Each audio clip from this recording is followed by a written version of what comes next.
Ganga prime की शुरुआत करते हैं बड़ी खबर के साथ। कॉपियों के मूल्यांकन को लेकर शिक्षकों ने विरोध किया है। मूल्यांकन केंद्र पर शिक्षक जाने को तैयार नहीं है। मूल्यांकन के दौरान शिक्षकों को संक्रमण का डर है। शिक्षकों के घर भेजकर मूल्यांकन की मांग की गई है। 5 मई से बोर्ड कॉपियों का मूल्यांकन शुरू होना है। तो ये भी एक तस्वीर है कि लोगों ने विरोध कर दिया है। शैलेश हमारे साथ जुड़ गए हैं। शैलेश, ये जो विरोध हो रहा है, घर मांगी जा रही कॉपियां, ये तो संभव लगता नहीं, लेकिन ये तो तकरार की स्थिति खड़ी हो गई। बिल्कुल निश्चित रूप से अवधेश, देखिए तकरार की स्थिति है, लेकिन अगर बात करें तो शिक्षकों की जो बात है, जो उनके तर्क है, वो भी जायज लगते हैं। जो हालात है इनको देखकर उनका साफ तौर पर ये कहना है कि जब सार्वजनिक वाहन अभी नहीं चल रहे हैं, ऐसे में जो क्षेत्र जहां पर सार्वजनिक वाहन की सुविधा नहीं है और जो शिक्षक उन्हीं पब्लिक ट्रांसपोर्ट पर डिपेंड है, वो आखिर मूल्यांकन केंद्र तक कैसे पहुंचेंगे। दूसरा उनका ये कहना है कि मूल्यांकन केंद्रों पर भले ही सैनिटाइजेशन की व्यवस्था कर दी जाए, भले ही वहां पर सोशल डिस्टेंसिंग के लिए कहा जाए, लेकिन फिर भी शिक्षक हर समय डर के माहौल में रहेंगे कि कहीं वो संक्रमण की चपेट में ना आ जाए। तो इसको लेकर शिक्षकों का साफ कहना है। जो शिक्षक संगठन है, उन्होंने इस बारे में उप मुख्यमंत्री को भी पत्र भेजा और साफ कहा है कि इन हालात में शिक्षक अपने घरों से निकलकर मूल्यांकन केंद्र पर आने को तैयार नहीं है। हाँ, अगर चाहे तो शिक्षकों के घरों पर कॉपियों को भेजकर उनका मूल्यांकन कराया जा सकता है। उसके लिए सिस्टम ट्रांसपेरेंट रहे, इसलिए उसकी जो अपडेट्स है वो ऑनलाइन कर दी जाए कि जैसे से वो कॉपियों का मूल्यांकन करेंगे, अपनी रिपोर्ट को ऑनलाइन वो अपलोड कर देंगे। इस तरह के कुछ सुझाव शिक्षक संघ की तरफ से दिए गए हैं। 5 मई से कॉपियों का मूल्यांकन होना है। करीब 52 लाख छात्र छात्राएं हैं यूपी बोर्ड 10वीं 12वीं के, जिनके रिजल्ट घोषित किए जाने। तो देखना होगा क्या समाधान निकाल पाती है। बिल्कुल देखना होगा कि क्या समाधान निकलता है। शुक्रिया आपका जानकारी और अपडेट्स को देने के लिए।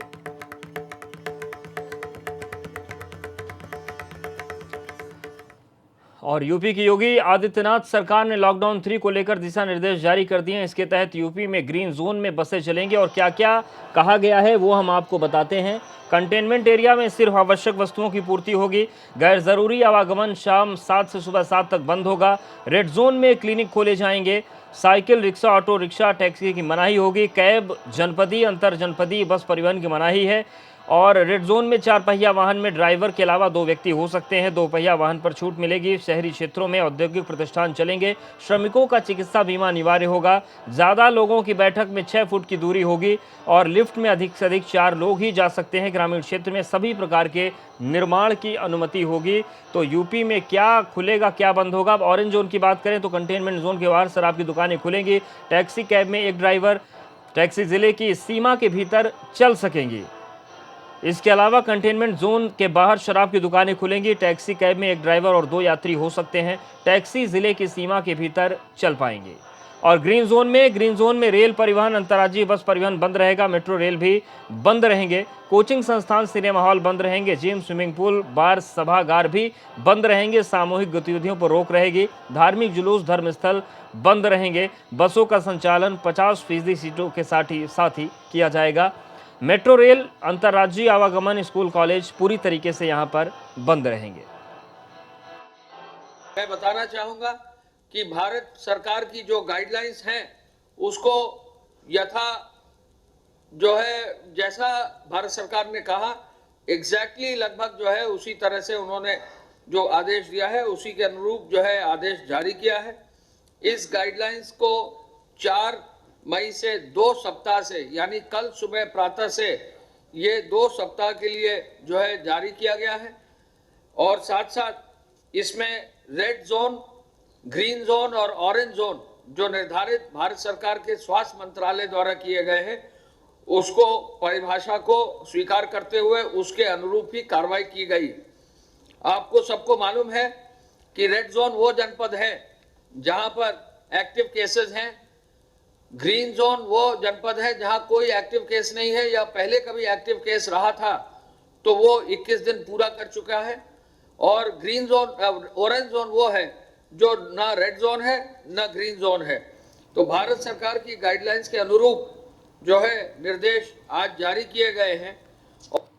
और संतोष हमारे साथ लखनऊ से जुड़ रहे हैं। संतोष, अब गाइडलाइंस पूरी तरीके से सामने आ गई हैं, क्या महत्वपूर्ण चीजें हैं रेड, ऑरेंज और ग्रीन जोन को लेकर? देखिए, उत्तर प्रदेश की सरकार ने भी भारत सरकार की तरह ही जो लॉकडाउन 3 के लिए जो गाइडलाइंस हैं उनको यथावत रखा है।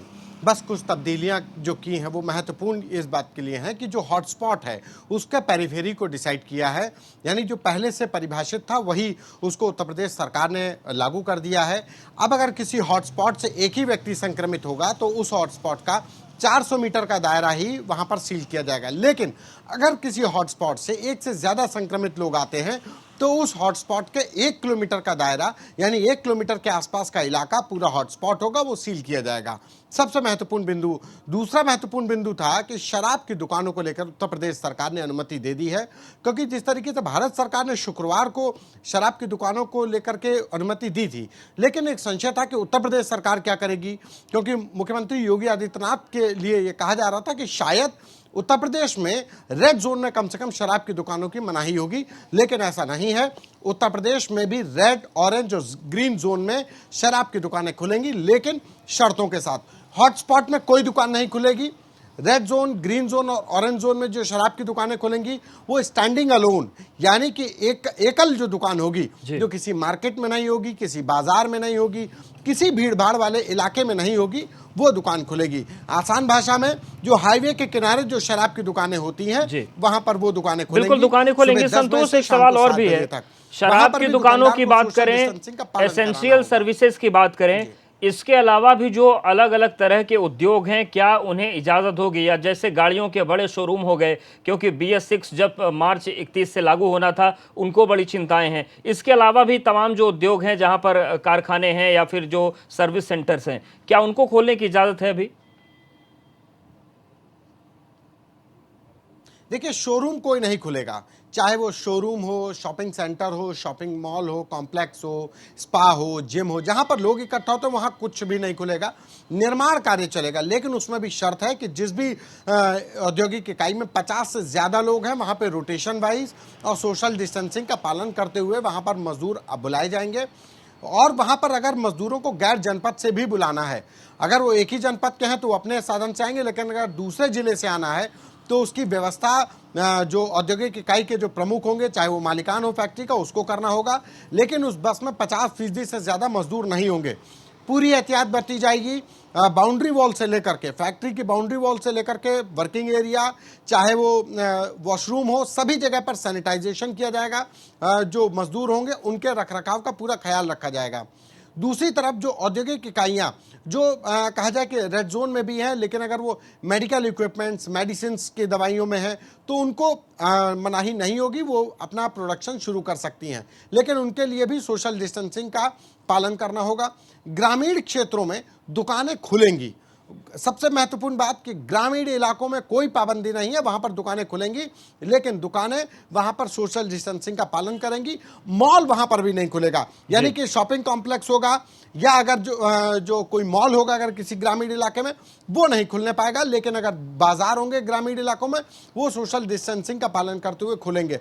तो ये महत्वपूर्ण बिंदु हैं जो गाड़ियों के चलाने को लेकर के है कि ऑरेंज और ग्रीन जोन में वहां पर बसें चलेंगी, लेकिन 50% क्षमता वाले ही लोग बैठेंगे, 50% सवारियां बैठेंगी। वहीं दूसरे जनपद में नहीं जा सकेंगी, अंतर जनपदीय नहीं चलेंगी, अंतर्राज्यीय नहीं चलेंगी। जो टैक्सी होगी, जो टैक्सी कैब्स अलाउड की गई हैं ऑरेंज और ग्रीन जोन में, वहां पर ड्राइवर के अलावा 2 लोग अलाउड होंगे, यानी एक टैक्सी के अंदर 2 लोग सफर कर सकते हैं ड्राइवर के अलावा। तो ये तमाम पाबंदियां जो भारत सरकार ने लगाई थी वही उत्तर प्रदेश सरकार ने लगाई हैं और अगले 14 दिन तक के लिए ये तमाम दिशा निर्देश जारी कर दिए गए हैं। शुक्रिया आपका जानकारी और अपडेट्स को देने के लिए संतोष। तो क्या खुलेगा, क्या बंद रहेगा, सभी जोन के लिए देखिए स्वास्थ्य संबंधी जरूरत की चीजें, आवश्यक वस्तुओं के संबंध में ई-कॉमर्स गतिविधियों को अनुमति है। 65 साल से अधिक आयु के व्यक्ति घर पर रहें, गर्भवती स्त्री और 10 साल से छोटे बच्चे भी घर में रहें, ये भी निर्देश हैं। सिर्फ स्वास्थ्य संबंधी ज़रूरत के लिए बाहर जा सकते हैं और सभी जोन में सुबह 10 से शाम 7 बजे तक शराब की दुकानें खुल सकती हैं, बस वो हॉट स्पॉट एरिया नहीं होना चाहिए। यूपी में कल से शराब की दुकानें खुलने के ऐलान के साथ ही दुकानों के बाहर सोशल डिस्टेंसिंग का पालन करने के लिए गोने बनने शुरू हो गए हैं। गाजियाबाद में शराब की दुकानों के बाहर सफेद घेरे बनाए जा रहे हैं ताकि कल से जो लोग शराब लेने आए वो सोशल डिस्टेंसिंग का उचित पालन कर सके। तो देखिए, शराब की दुकानों को खोलने की जो तैयारी है वो शुरू हो चुकी है। गाजियाबाद की ये तस्वीर है जहां पर एक शराब दुकान के बाहर सोशल डिस्टेंसिंग के लिए गोल घेरा बनाया जा रहा है और व्यवस्था बनी रहे इसके लिए गोल घेरे बने हैं। हालांकि ये एक चुनौती भी है कि लोगों से इसका पालन करवाया जाए।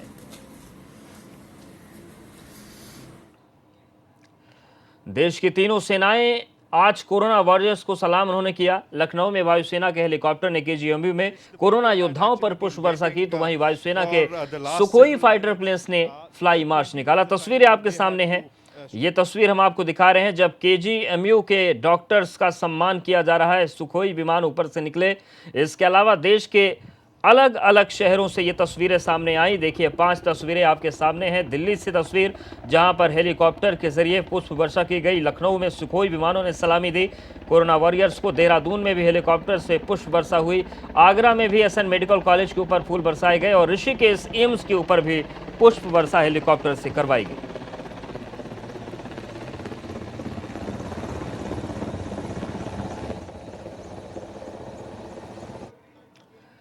कोरोना वायरस संकट के बीच पुलिस की ओर से लोगों की मदद करने के काफी मामले सामने आए और इसके लिए पुलिस की तारीफ भी हुई। लेकिन इटावा जिले में एक वीडियो सोशल मीडिया पर वायरल हो रहा है जिसके चलते पुलिस की किरकिरी हो रही है। इस वीडियो में एक युवक सपना चौधरी के गाने पर चौकी के अंदर डांस कर रहा है। वीडियो सामने आने के बाद पुलिस के आला अधिकारियों का कहना है कि मामले की जांच की जा रही है। ये वायरल वीडियो इटावा की नया शहर पुलिस चौकी का है जिसमें पुलिस चौकी इंचार्ज अपने मोबाइल पर सपना चौधरी का गाना तेरी आख्या का यो काजल बजाकर एक युवक से डांस करवा रहा है। इस दौरान चौकी में कुछ और पुलिसकर्मी भी मौजूद थे।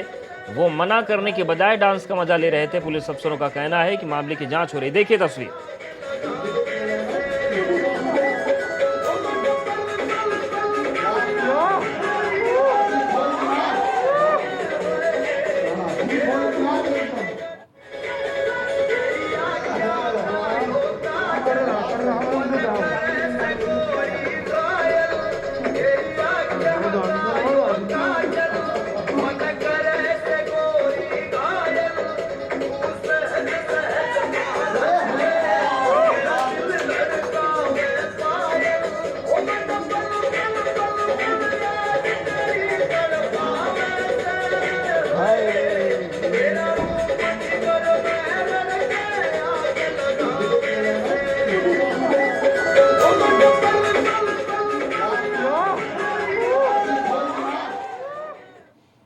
और इटावा पुलिस की बर्बरता का एक वीडियो वायरल हो रहा है। इस वीडियो में पुलिस ने नशे में धुत युवक की पिटाई करते दिख रही है।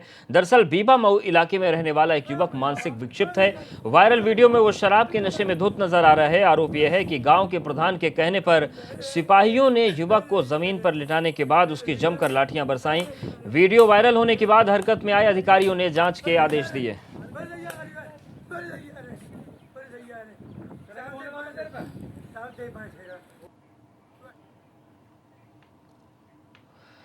औरैया जिले में 2 लोगों की रिपोर्ट पॉजिटिव आने के बाद हड़कंप मचा है। दरअसल पिछले दिनों इंदौर से वापस आए लोगों को रामपुरा इलाके में क्वारंटीन किया गया था और इनके सैंपल जांच के लिए भेजे गए थे, जिसमें से 2 लोगों की जांच रिपोर्ट पॉजिटिव आई है। रिपोर्ट आने के बाद से ही स्वास्थ्य विभाग अलर्ट हो गया है और मरीजों की हिस्ट्री खंगाली जा रही है।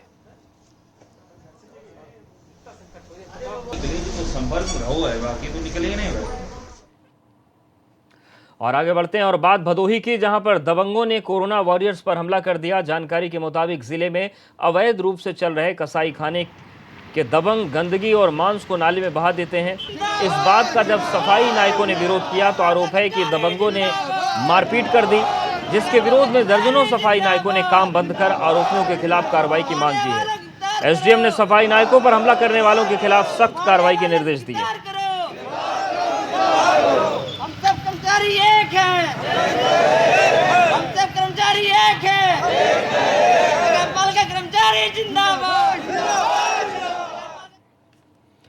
आर्मी के जवानों को जम्मू पहुंचाने के लिए स्पेशल ट्रेन चली है। 22 कोच वाली ये ट्रेन जब जवानों को लेने प्रयागराज जंक्शन पहुंची तो पहले उसे सैनिटाइज किया गया और बाद में सोशल डिस्टेंसिंग के साथ जवान बैठे। बाद में ट्रेन जवानों को लेकर रवाना हो गई। दरअसल सरकार ने सैनिकों के लिए आर्मी स्पेशल ट्रेन चलवाई है जो बाकी जगहों से भी जवानों को लेकर जम्मू जाएगी।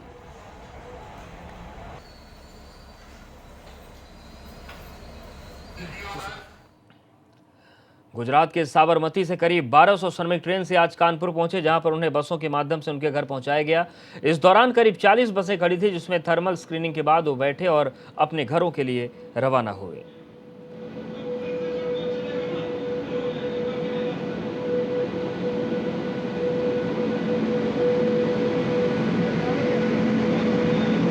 तो विशेष परिस्थितियों में जो भारतीय रेल है वो अपनी सेवाएं दे रही है, चाहे वो श्रमिकों को लाने की बात हो या फिर जवानों को जम्मू पहुंचाने की।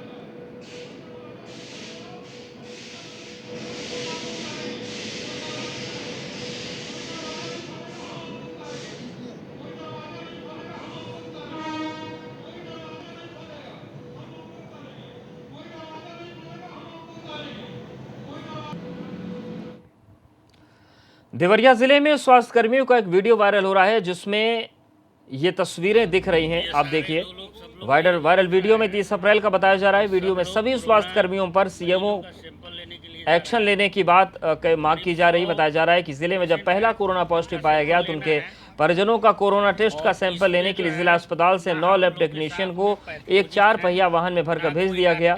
वीडियो सामने आने के बाद स्वास्थ्य विभाग की काफी किरकिरी हो रही है। और देख लीजिए आप लोग कैसे एक ही गाड़ी में सारे लोग भरे हुए हैं। कोई व्यवस्था नहीं है, होटल की व्यवस्था नहीं है। ये बताइए, जो हम लोग कलेक्शन करेंगे, ये जाएंगे घर में, बीवी बच्चों के साथ रहेंगे, उनको भी इन्फेक्टेड कर सकते हैं हम लोग। कौन पेशेंट है, किसको क्या है। अभी कल का एक पेशेंट आया है, उसकी रिपोर्ट पॉजिटिव आई है।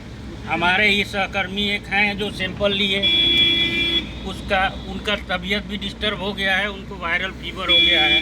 वो बेचारे घर में पड़े हुए हैं, परेशान हैं। ये सारे जो लोग सब लोग दिख रहे हैं, ये सब लोग कोरोना मरीजों का सैंपल लेने के लिए जा रहे हैं। करीब 100 पेशेंट हैं जिनका सैंपल लेना है। और इसमें जो है तस्वीरें दिखाते हैं कि वो किस हद तक परेशान हो चुके हैं और अपना दर्द बयां करने को मजबूर हैं। यहाँ अधिकारीगण जो हमारे हैं, कोई सुनने का नाम नहीं ले रहा है। केवल टेलीफोन से बस फड़काने का काम कि नहीं जल्दी कीजिए, जल्दी कीजिए। अब ये बताइए, हम लोग कितने रिस्क में हैं। ये उन कोरोना योद्धाओं का दर्द सामने आया है जिनकी जान से खिलवाड़ वो अफसर कर रहे हैं, जिनके ऊपर हमें बचाने की जिम्मेदारी है। लेकिन अंदर की कहानी इन्हीं कोरोना योद्धाओं की जुबानी सुनिए। यहाँ अधिकारीगण जो हमारे हैं, कोई सुनने का नाम नहीं ले रहा है। केवल टेलीफोन से बस फड़काने का काम कि नहीं जल्दी कीजिए, जल्दी कीजिए। अब ये बताइए, हम लोग कितने रिस्क में हैं। तो सुना आपने, ये बार बार यही बात कह रहे हैं कि अफसर सिर्फ इन्हें हड़का रहे हैं और जल्दबाजी में दबाव बनाकर उनकी जिंदगी को खतरे में डाल रहे हैं। दरअसल कोरोना योद्धाओं के दर्द का ये वीडियो देवरिया से आया है। दावा है कि उन्हें बिना तैयारी के सैंपल लेने भेजा जाता है। ये सारे जो लोग सब लोग दिख रहे हैं, ये सब लोग कोरोना मरीजों का सैंपल लेने के लिए जा रहे हैं। करीब 100 पेशेंट हैं जिनका सैंपल लेना है। और इसमें जो है ना हम लोगों के साथ में पैथोलॉजिस्ट हैं, ना कोई डॉक्टर है, केवल लैब टेक्नीशियन को जबरदस्ती भेजा गया है। तो देखा कि कैसे अफसर खुद बचकर कर्मचारियों की जान के साथ खेल रहे हैं। इतना ही नहीं, जिस सोशल डिस्टेंसिंग से बचने की सलाह प्रशासन देता है, वो खुद इन कोरोना योद्धाओं को सामाजिक दूरी की धज्जियां उड़ाने पर मजबूर कर रहा है।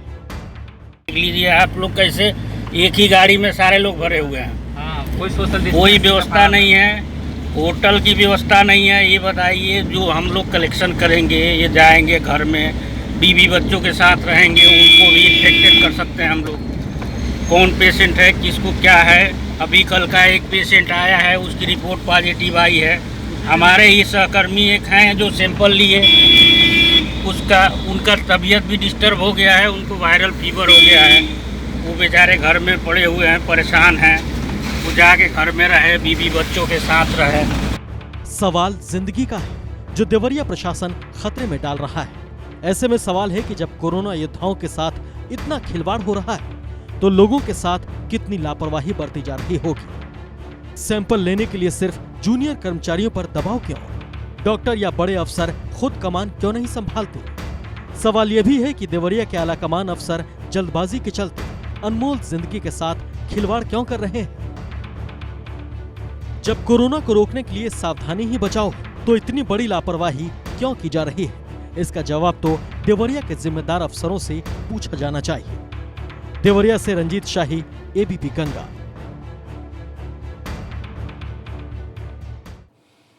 तो कोरोना योद्धाओं को देश सलाम कर रहा है, क्योंकि वो इस संकट की घड़ी में संकट मोचक का काम कर रहे हैं। अपने परिवार से दूर हैं, लेकिन अपने खातिर पूरी मुस्तैदी से अपना फर्ज वो निभा रहे हैं। आपके खातिर वो अपनों से दूर हैं, ताकि आप अपने परिवार के साथ सुरक्षित रहें।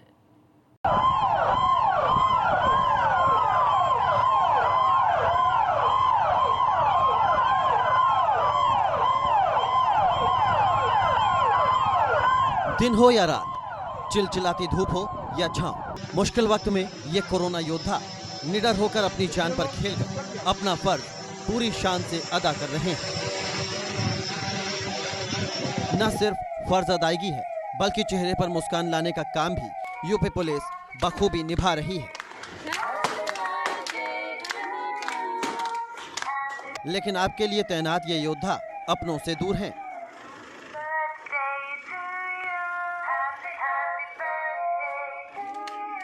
उन्हीं में से एक ये राजकुमार पांडे हैं, जो अभी गाजियाबाद के लोनी में डीएसपी हैं, जो अपने बेटे के बर्थडे पर उसको इस अंदाज में बधाई दे रहे हैं। मेरी जिंदगी में तो है, मेरे पास क्या कमी है, जिसे गम नहीं फिजा का वो बहार तूने दी है, मेरे हाल पर हुई है तेरी खास मेहरबानी, तेरे पास मेरा दिल है, मेरे प्यार की निशान। दरअसल डीएसपी राजकुमार पांडे का बेटा प्रयागराज में पढ़ता है, लेकिन लॉकडाउन के चलते न ये मिलने जा पा रहे हैं और न ही इनका बेटा यहाँ आ सकता है। लेकिन जब बेटे का जन्मदिन है तो कोरोना सेनानी के साथ साथ अपने पिता होने का भी फर्ज निभा रहे हैं।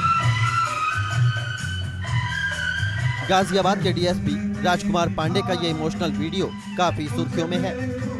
विपिन तोमर, गाजियाबाद, एबीपी गंगा। और बात नोएडा की। कोरोना महामारी के कारण देश और प्रदेश में लॉकडाउन है। ऐसे में लोग जन्मदिन से ही सही से सेलिब्रेट नहीं कर पा रहे। एक ऐसा ही मामला ग्रेटर नोएडा वेस्ट के वेदांतम सोसाइटी से आया, जहां एक 7 साल का बच्चा जन्मदिन के दिन इसलिए मायूस था क्योंकि उसे केक नहीं मिल रहा था। लेकिन नोएडा पुलिस ने मासूम के चेहरे पर मुस्कान ला दी। पुलिस को जब इस बात की सूचना मिली तो खुद बच्चे के घर केक लेकर पहुंच गई, जिससे बच्चे के चेहरे पर मुस्कान देखने को मिली। तस्वीर देखिए, ये भी उत्तर प्रदेश पुलिस की एक मित्र पुलिस वाली छवि।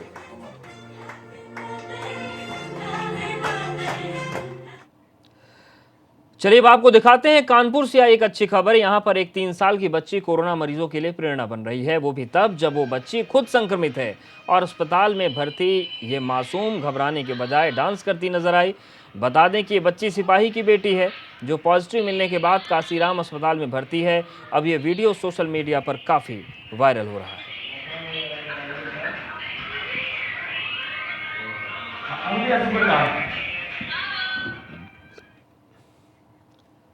और इस बुलेटिन में फिलहाल इतना है।